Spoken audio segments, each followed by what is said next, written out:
I don't know who this message is for, and I hope it lands for those who are out there that facing challenges in their life and they're having doubts, uncertainties.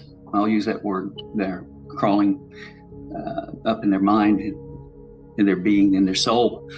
And I'm going through the same thing, just to be transparent and vulnerable out there. My family's facing some things we've never faced before. And sometimes I'm laying in bed in the morning and wanting to get up, and then I'm kind of hesitant, not wanting to face the day. And then I've got this uncertainty, this gut feeling in me that's saying that you may have failed. You may not be worth it. You may not be able to endure this. Things that a lot of us carry around in us. And I'm telling you, that's not true.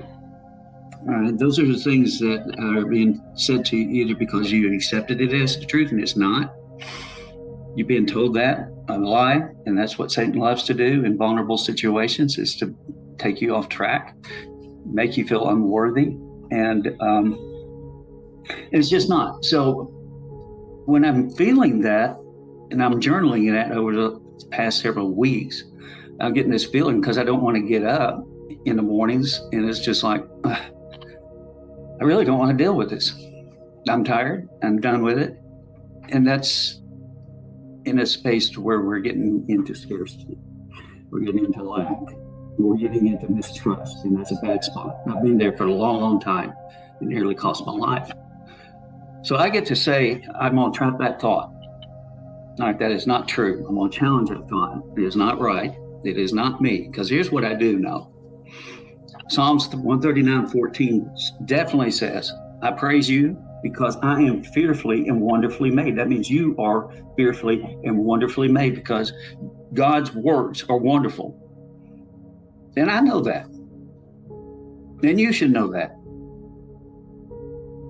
So that tells you right there, you have a purpose. You may not see it right now, may not understand it, but I can tell you when the pieces are flying apart, God's getting those pieces and crafting them back together for something that is going to glorify Him, and it's going to better your life. Because His ways are higher than ours. We can't see this. We can't see the future, but He can. He knows the story. So we need to trust that. And we got to believe that. Without that trust, we don't have assurance. We don't have assurance, then that's when we're getting off the path, and that's what Satan is wanting us to do. The mighty roar that's going to devour you, and he's just waiting there. He loves picking us off. So, when you start feeling those things again, it's not of God. I can tell you that as well. For God is not a God of confusion, but of peace.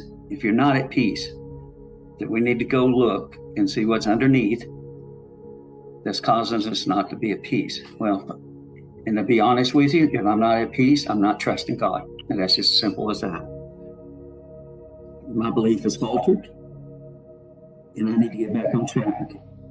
Because as soon as belief is faltering, then you're telling yourself a lie. And you can find the word lie in belief. And to believe is to be first, and to be belief is to be in action and assurance. All right, so you got to believe before you have faith. And if you can't believe it, your faith is shot. So course correct, recommit. All right, so I'm confused. Well, that's a simple thing to do. Ask God.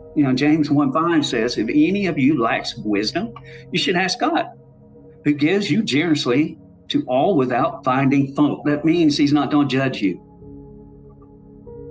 He knows we're going to make mistakes. He knows we're going to fall. He knows we're going to falter with Him.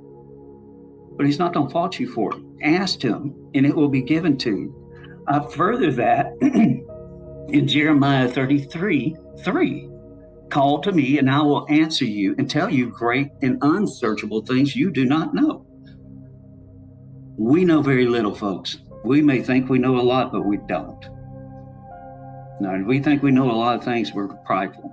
That needs another checkup on it. Be humble and ask God. He will give it to you. He may not answer it yet, but wait on the Lord. He will answer you. And then, but lastly, I always have to go back to this one. This is one of my personal favorites, because when I'm in this position and I'm not trusting or I'm feeling unworthy, which I am very worthy, He made me. It's Matthew 6:31-34. So do not worry. All right, worry circular. It wastes energy. It does nothing good for you. He's saying, what shall we eat? What shall we drink? What shall we wear? For the pagans run after all these things, but your heavenly Father knows you need them. All right. Again, if everything's flying apart on you and you're just feeling real bad about yourself, don't. Seek Him first, the kingdom of heaven where He resides, and all these things will be added unto you.